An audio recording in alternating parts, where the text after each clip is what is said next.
I'm the nostalgia critic guy, remember it, so you don't have to. Well, I think since this last weekend, we all know what the big blockbuster to beat this year is. That's right, Scary Movie 5. The fifth in the record-breaking saga that seems to bring in less and less money every single time one's released. Wait a minute, how can that be when other spoof movies have been doing so well, like Haunted House, and Vampires Suck, and Stan Helsing, and by God, what the hell happened? What the hell happened to good spoof movies? Some of our best jokes, satires, and even characters used to go into them. Even legendary comedian Mel Brooks made some of his biggest hits with spoof movies. But now it seems like every time someone even hears the word spoof, satire, or parody, the first thing that pops into their heads aren't classics like Airplane or Spaceballs. It's films that have almost become bad words like Epic Movie or Meet the Spartans. Which is why I have to ask the painfully sad question, is parody dead? It certainly seems that way. I'm noticing more and more that when people even see parodies attempted, there's this big resistance to them. Like they're afraid all the satirist is gonna do is just make references to other things and not actually do anything comedic with it. Just make the reference. So I guess the best way to understand faults in parodies nowadays is to take a good close look at what exactly they're doing wrong. What makes films like Hot Shots or Robin Hood Men in Tights work, and a film like Disaster Movie or Dance Flick not? There have certainly been satires of film in the past, dating all the way back to Chaplin days, if not further. But the first movie specifically to satirize one film throughout most of it and created the spoof formula we're all most familiar with is Mel Brooks' Young Frankenstein. That's Frankenstein. The comedy came from the idea of taking something that was so massive, so scary, and so dramatic, but instead looking at it from a different point of view. That asked, what if the little mistakes and funny flaws of humanity were much more prominent in the story? What if the blind man made a few accidents during his scene? What if Igor was in such denial he didn't even know that he had a hump? These are ideas that all stem from the original source material, but instead gave them a comedic edge. Other filmmakers would take their shot at doing feature-length spoofs as well. The Zucker brothers and Jim Abrams were following suit, satirizing Airport with Airplane, Top Gun with Hot Shots, Rambo with Hot Shots Part 2, and so forth. All these movies were big hits, and it seemed like parodies were only coming out bigger, funnier, and faster. But maybe they were starting to come out too fast. When the movie Spy Hard came out, less qualified filmmakers suddenly realized how easy it is to make a parody look funny even if the humor was lacking. Let's see here, some slapstick, a few puns. You're gonna look like Swiss cheese when they find you. That's no Gouda. Scenes in this movie that look like other scenes from movies, and of course, a touch of gross-out humor. There also seemed to be an emphasis on shoving as many movie parodies as possible. Not because they had anything clever to say about it or do with the material, but because, hey, if Hot Shots just satirized one movie, imagine what a flick satirizing tons of movies can do. Well, I'll tell you exactly what it can do. It can be a piece of shit. Becoming too crowded and too unfocused. And you put less time into creating good jokes and characters, and instead try to make more time cramming in as many movie references as you can. But the advertising seemed to work. People went to this movie because they thought it was done by the people who did Hot Shots and Naked Gun. But when they got in, they were sadly disappointed. But who cares? This was new Hollywood. Once they had your ticket that opening weekend, nothing else mattered. That's the way things are done now. So they didn't need a movie to actually be funny, they just needed it to look funny. Because of this, incredibly low-grade parodies were made. As fast as possible and as cheap as possible. Hopefully fooling you into thinking you were seeing material from the great spoof masters. And to make things worse, even the great spoof masters were starting to lose their touch. The Zuckers-Abram team split up and they all went on their separate ways to do their own parodies. And all of them were slow, lame, and pretty weak. Even Mel Brooks seemed to be slowing down with a really awkward satire of the Dracula movies. And yeah, none of these were doing Leslie Nielsen any favors either. So for a while, the movie parody seemed to slowly be dying, with nobody trying to do anything new or inventive. That is, until Keenan Ivory Wayans came along to direct Scary Movie. A very specific kind of satire, as it didn't just make fun of scary films as a genre, it made fun of scary films of only the past few years. So it didn't wait to see if these movies would withstand the passage of time and therefore be worth satirizing. They instead took the zeitgeist route and mocked whatever was popular at the time. What are you waiting for, huh? What are you waiting for? Yeah, how many people under 25 even remember what that's satirizing? It also was, shall we say, a bit more obvious with its humor.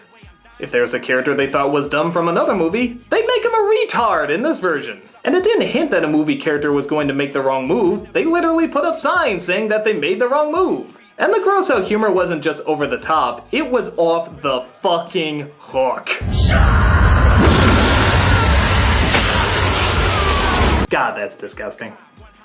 And it was a monster hit. Suddenly flicks like Airplane and Spaceballs weren't the films to mimic anymore. It was Scary Movie. And the irony was that the film everyone thought would save parody flicks actually made the situation worse. That's right, hastily rushed knockoff after hastily rushed knockoff soon followed. And if Scary Movie did obvious humor, well, logically, theirs would have to be more obvious to be even more outrageous. So much so that even Scary Movie hastily shoved out a lame-ass knockoff with its own sequel. And just like everyone was doing, it was even more obvious and more gross. Thus, this gave birth to the new norm of god-awful entertainment, usually referred to as the movie movie. The film series that focused on satirizing not a film series or even really a genre of film, but just whatever's popular at the time. More concerned about getting the movie out fast than getting it out smart or good. Films like Epic Movie, Disaster Movie, Date Movie, all trying to simulate the Scary Movie formula, mixing what's popular with what's totally disgusting. There were rumors that the makers of these films didn't even see the films that they were mocking. They just saw early production pictures from the set and shouted, "Make it look like that!" And you know what? I really wouldn't be shocked if that was the truth. The need for their movie to put in references to other movies got so bad that they didn't even need to have anything in common with it. I shit you not, Meet the Spartans combines 300 and Meet the Parents. What the fuck do those two things have in common? Again, the zeitgeist must flow. Now there's nothing wrong with cashing in on the zeitgeist every once in a while, but when you make it your main focus and try to work it into every single solitary thing you create, you get... Now granted, none of these movies were as big a hit as Scary Movie or the Hot Shot films, but obviously there must be an audience for them if they keep getting made. So why are there still people continuing to be duped? Well, you know the phrase, a sucker's born every minute? There's a lot of truth to that. There's always somebody who's going to come across a spoof film for the first time and like the idea that something that they enjoyed is being satirized. So, the more references to other films a parody can fit in, the more likely you are to connect with something you recognize and therefore will possibly go see it. And the spoof movies now are so easy and so fast to make because of that reason that there's no point to try and make a film that's funny or even a big hit. All it has to do is make enough to be a profit. And as long as there's dumbasses out there saying, "Ooh, I recognize that, they're going to make fun of something I like and do it in a clever way," they will always be putting no effort into them. What spoof films nowadays are missing is that the humor doesn't come from just turning something popular into something silly or blindly making references. It comes from a very focused and smart analysis of why we like what we like and ultimately making fun of it. The jokes in Young Frankenstein work because it tries hard to create the environment and atmosphere the original Frankenstein created. That way, scenes like The Blind Man work because you recognize and feel the weight of the original. And the contrast of putting something as silly as lighting his finger on fire is now hilarious because it makes you realize how funny it would be if that did happen in the original. On top of that, I would argue that many of them created funny characters.